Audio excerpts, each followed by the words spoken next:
Hello students, आप देख रहे हैं कैंप फिजिक्स क्लास के यूट्यूब चैनल को। आज हम लोग पढ़ेंगे कोलिजन, जो कि वर्क एनर्जी पावर चैप्टर से लिया गया है। कोलिजन आखिर होता क्या है? पहला रीजन है, पहला हमारा पढ़ना है व्हाट इज कोलिजन। कोलिजन होता क्या है? कोलिजन मतलब ये होता है जब दो ऑब्जेक्ट मूवमेंट कर रहा हो। जैसे अगर कोई एक ऑब्जेक्ट ए है और कोई ऑब्जेक्ट बी है। यह ऑब्जेक्ट कुछ भी हो सकता है। जब हम लोग पढ़ेंगे टाइप तो उसके बारे में पढ़ेंगे। ए ऑब्जेक्ट और बी ऑब्जेक्ट है, इसका मास m1 है और इसका मास m2 है। यह जा रहा है u1 से और यह जा रहा है u2 से। मान लेते हैं कि जब हम लोग का u1 और u2 वेलोसिटी से m1 और m2 दो ऑब्जेक्ट मूव कर रहे हैं एक ही डायरेक्शन में, तो क्या होगा? तो इसमें अगर हम लोग मान लेते हैं कि अगर u1 और u2 इक्वल अमाउंट इक्वल हैं, तब तो कोई प्रॉब्लम नहीं है, कोई कोलिजन नहीं होने वाला है। लेकिन जब हमारा u1 ग्रेटर देन u2 होगा, u1 ग्रेटर देन u2 होगा, मतलब ऑब्जेक्ट ए जो बॉडी मूव कर रहा है जिसका मास m1 है, अगर वह उसका वेलोसिटी अधिक हो गया u2 से, आई थिंक m2 जो बॉडी है उसके वेलोसिटी से, तो यह बॉडी इसमें कोलाइड करेगा।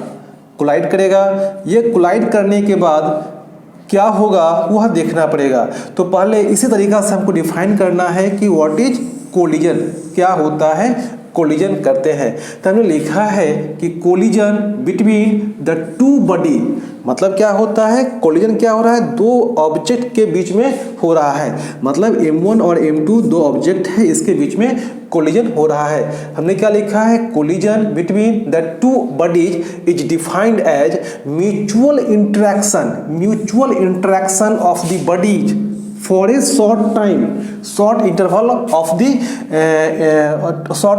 टाइम।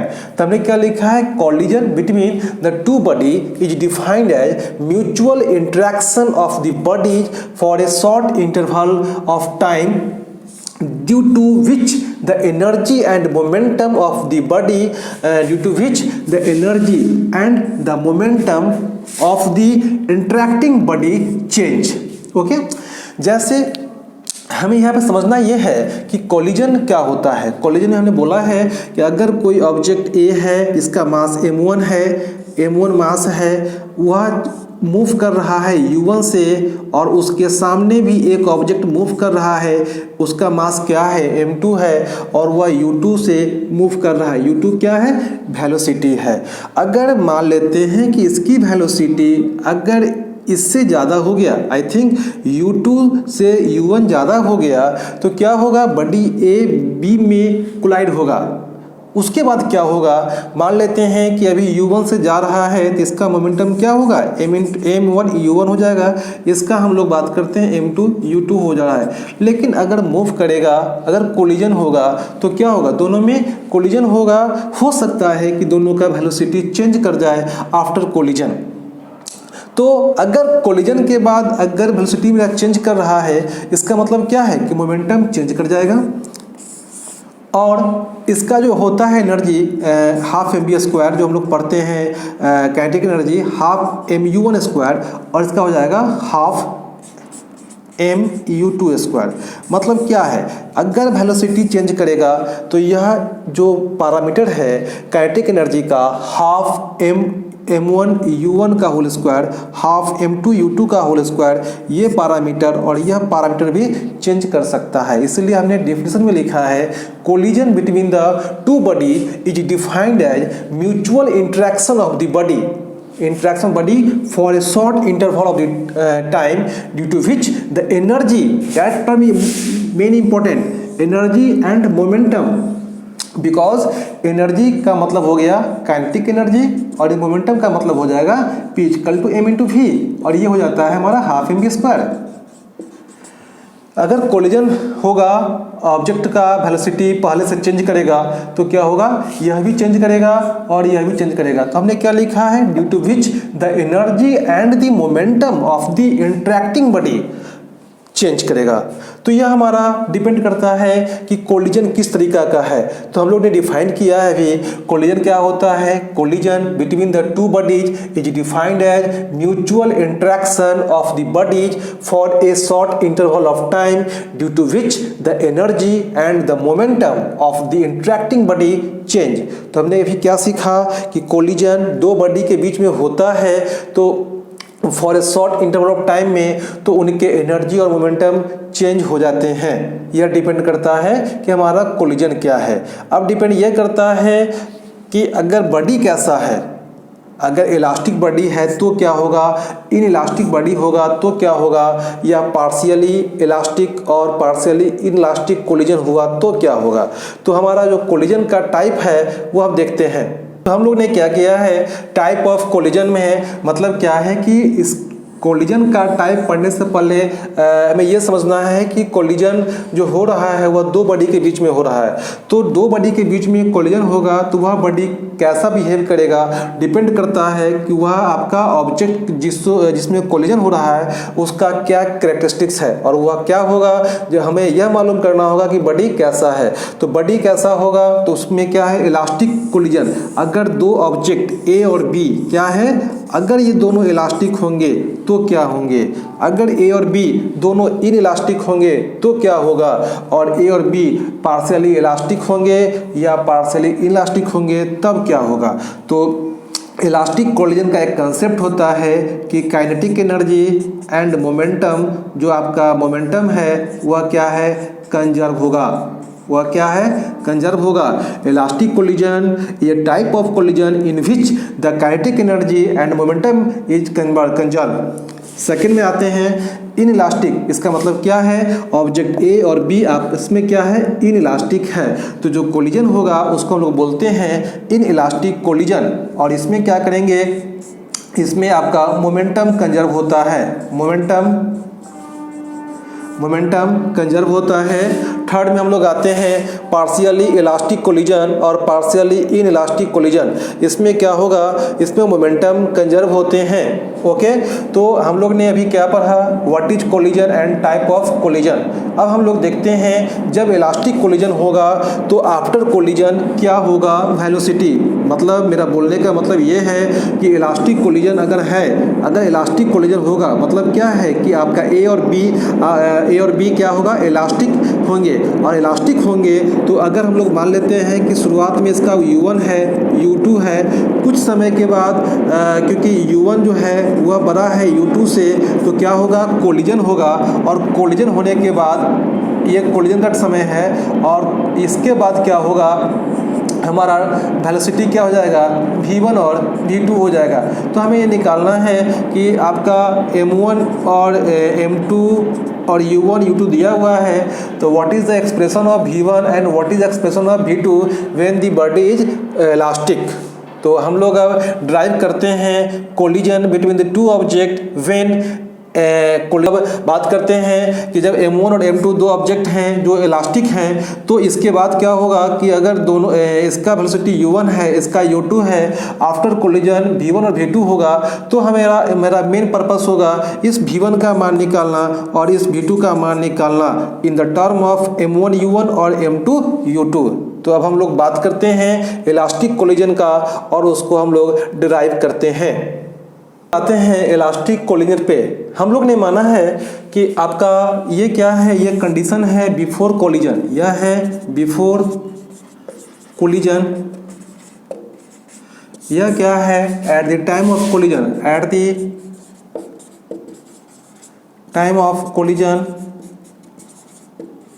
और ये क्या होगा, आफ्टर कोलिजन, आफ्टर कोलिजन क्या होगा। जैसे हमें ये तीन सेक्शन को देखना है, यह तीन सेक्शन हमारा है। यह तीन सेक्शन में क्या है, यह इनिशियल कंडीशन है। मतलब क्या है, यह हम लोग बात करते हैं, यह इनिशियल कंडीशन है। इसमें क्या है कि दो ऑब्जेक्ट m1 और m2 है, उसका वेलोसिटी u1 और u2 है, वह दोनों मूव कर रहा है।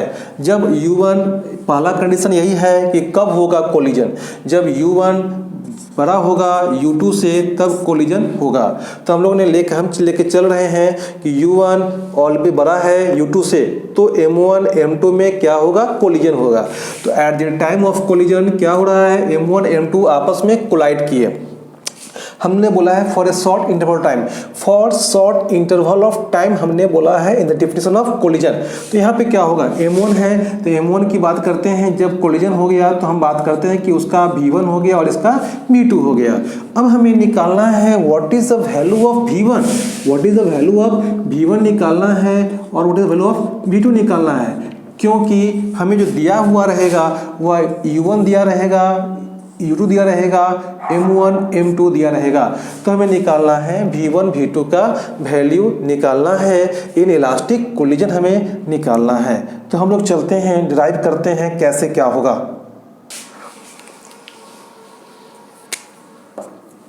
देखिए, हाँ देखिए, हम देखते हैं इलास्टिक कोलिजन में कि M1 U1 है तो इसका मोमेंटम क्या होगा, इसका मोमेंटम हो जाएगा M1 U1 और इसका हो जाएगा M2 U2 हो जाएगा।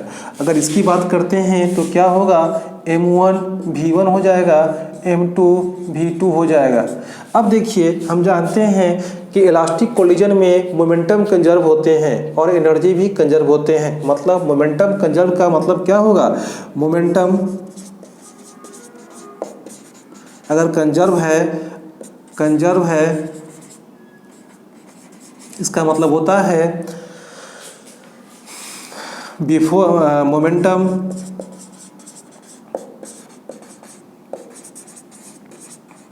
Before collision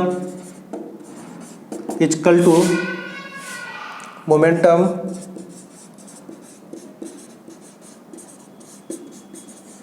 after collision. तो बिफोर कोलिजन में क्या होगा, M1 U1 और M2 U2 को सम करेंगे तो क्या होगा, M1 U1 plus M2 U2 बराबर momentum after collision M1 V1 plus M2 V2 हो गया। हमारा क्या है, M1 U1 हो गया प्लस M2 U2 हो गया, M1 V1 हो गया और M2 V2 हो गया। तो एक लाइन और हम लोग कर सकते हैं कि M1 को एक तरफ कर लेते हैं तो क्या होगा, एक तरफ हम लोग करते हैं तो M1 U1 minus M1 V1 equal to M2 V2 minus M2 U2 हो गया। अभी हम लोग यहाँ पे क्या करेंगे, M1 कॉमन ले लीजिए, U1 माइनस V1 और यहाँ पे क्या होगा, M2 कॉमन ले लीजिए, V2 माइनस U2।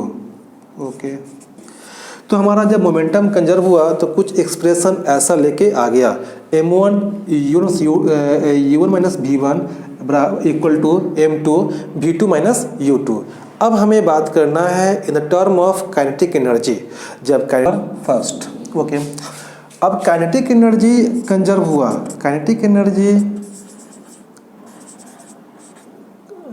कंजर्व हुआ तो क्या होगा, I think kinetic energy before collision equal to kinetic energy after collision.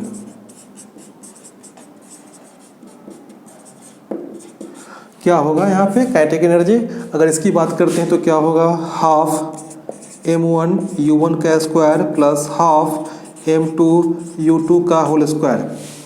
Next होगा हाफ M1 V1 का square plus half M2 V2 का होल स्क्वायर।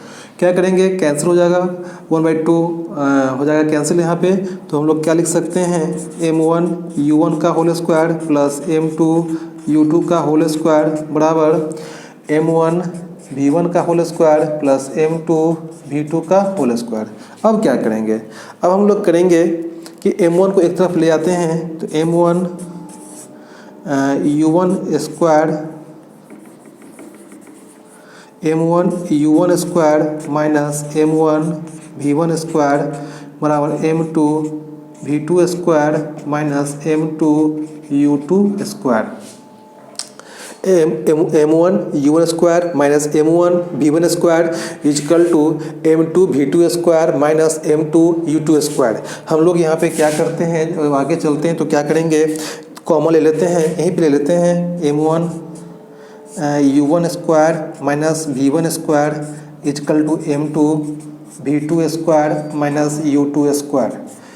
और अगर हम इसको और भी ब्रेक करेंगे तो क्या लेके आएगा, m1 u1 minus v1 into u1 plus v1 equal to m2 v2 minus u2 into v2 plus u2। यह हमारा इक्वेशन नंबर 2 है। अब हम क्या करेंगे, इक्वेशन नंबर 2 को डिवाइड कर देते हैं इक्वेशन नंबर 1 से। Divide equation 2 by 2 equation 2 by 1 क्या करेंगे, m1 v1 और u1 plus v1 equal to m1 v1।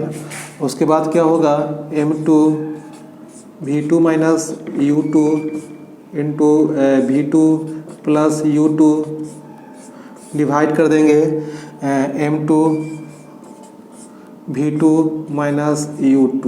Okay, अब हमारे पास जो एक्सप्रेशन लेके आएगा वो आएगा लेके, हम करेंगे कैंसिल, ये टर्म कर देंगे कैंसिल।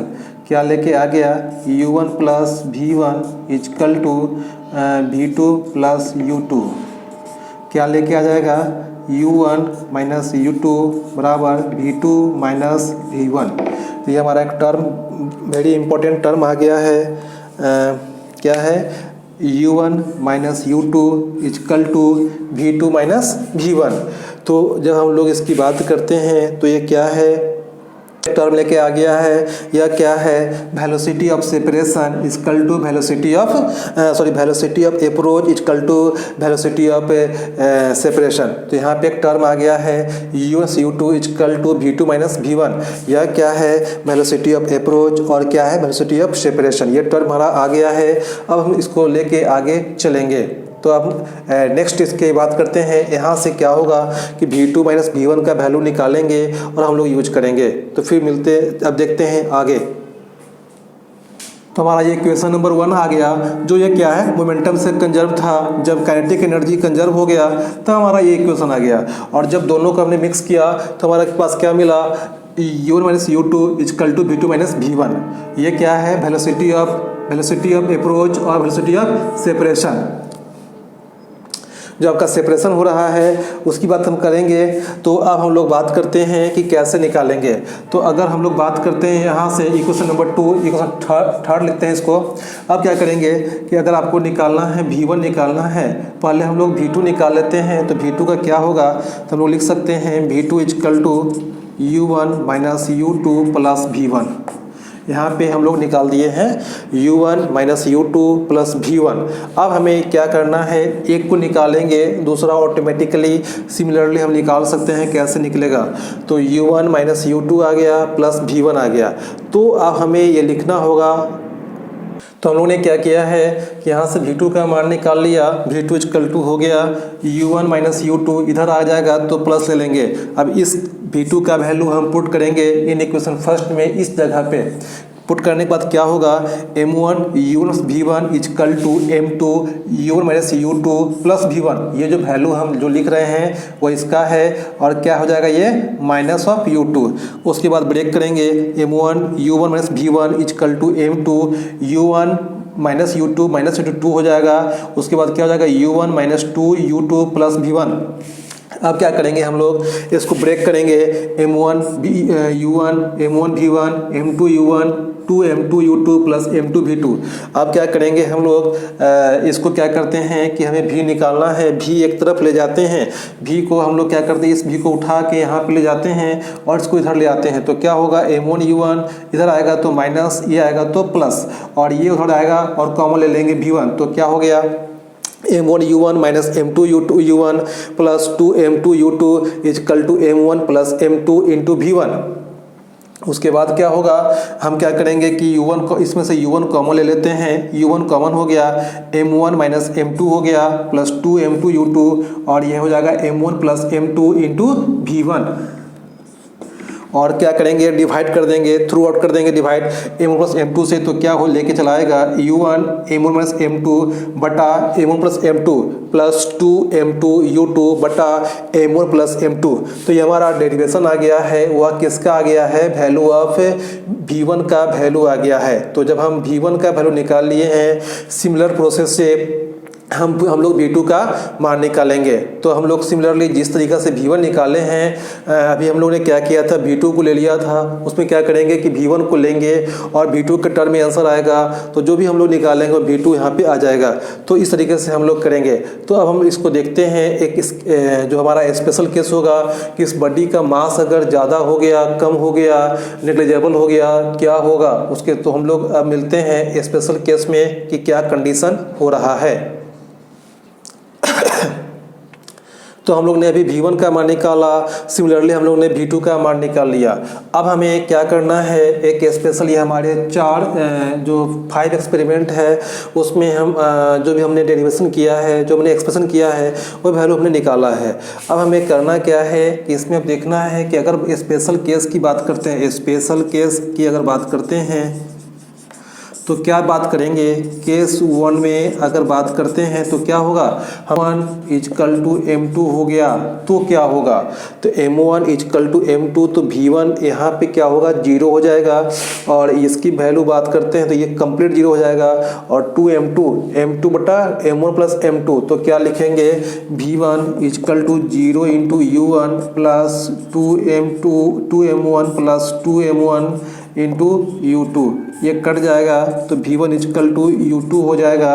और V2 की बात करते हैं तो सिमिलरली सेम कंडीशन होगा, ये टर्म 0 हो जाएगा और ये टर्म में हो जाएगा हमारा U1। तो क्या होगा कि जो वेलोसिटी हम लोग ने V1 इजकल टू U2, जो मेरा U2 है वह V1 हो जाएगा और जो मेरा U1 है वह V2 हो जाएगा। तो ये हमारा केस है। अब हम लोग देखते हैं, जब आपका केस M1 मतलब केस सेकंड की बात करते हैं कि M1 बड़ा होगा, आई थिंक केस सेकंड की बात करते हैं, क्या होगा, M1 ग्रेटर देन M2, तो क्या होगा, M1 ग्रेटर देन M2 होगा। तो क्या करेंगे हम लोग, M1 ग्रेटर देन M2, तो इसका मतलब क्या है कि M2 0 हो जाएगा। M2 0 हो जाता है तो यहाँ पे क्या पुट करेंगे, V1 M1 बटा M1 इंटू U1 अब प्लस M2 0 हो जाएगा तो उस टर्म को छोड़ दीजिए, तो क्या होगा, V1 इजकल टू U1 हो जाएगा। और यहाँ पे जब सेकेंड केस में आते हैं तो V2 is equal to M2 minus M1 होगा। तो क्या करेंगे हम लोग, इसमें हम लोग M2 का मान 0 पुट कर दीजिए, माइनस U1 बटा माइनस V2 इजकल टू हो जाएगा हमारा, V2 इजकल टू हो जाएगा मेरा, ये हो जाएगा माइनस U2 और प्लस 2U1 ये हमारा V2 का मान हो जाएगा जब हमारा M1 बहुत बड़ा होगा M2 से। तो हमारा एक दो केस होते हैं, ऐसे बहुत सारे केस हम लोग निकाल सकते हैं, स्पेशल केस देख सकते हैं तो क्या होता है। तो हम लोग ने भी देखा इलास्टिक कोलिजन में हम लोग ने यहाँ पे V1 V2 का मान निकाला और केस 1 में केस 2 में हमने डिफरेंट वैल्यू को मान के पुट किया कि M1 इजकल टू M2 होगा तब क्या होगा, और M1 greater than very greater than M2 तब क्या होगा। तो हम लोग ने इलास्टिक कोलिजन में डेरिवेशन किया। अब हम लोग देखते हैं इलास्टिक कोलिजन में क्या होगा। इन इलास्टिक कोलिजन में क्या होगा, कंसेप्ट हमारा है इन इलास्टिक कोलिजन में जब दो डिफरेंट मास के ऑब्जेक्ट U1 U2 से मूव करते हैं और जब ये कंडीशन होगा तो कोलिजन का केस होगा। और जब कोलिजन का केस होगा तो इन इलास्टिक का प्रॉपर्टी है कि दोनों ऑब्जेक्ट सेम स्पीड से सेम वेलोसिटी से मूव करना शुरू कर देगा। तो इस कंडीशन में क्या है हमारा ओनली मोमेंटम क्या है, मोमेंटम कंजर्व होगा। मोमेंटम क्या है, कंजर्व होगा। तो मोमेंटम कंजर्व होगा, इसका मतलब क्या है, मोमेंटम कंजर्व होने के कारण बिफोर कोलिजन और आफ्टर कोलिजन क्या होगा, आपका मोमेंटम सेम होगा। तो इसकी बात हम करते हैं तो क्या होगा, before collision equal to after collision क्या लेके आएगा, ये लेके चला आएगा m1 u1 plus m2 u2 और इक्वल टू लेके चला आएगा m1 plus m2 into v। तो ये जो v का मान हमारा आ गया है वह क्या हो जाएगा, m1 into u1 plus m2 into u2 और बटा v बटा m1 प्लस m2। इस वेलोसिटी से ऑब्जेक्ट मूव करेगा।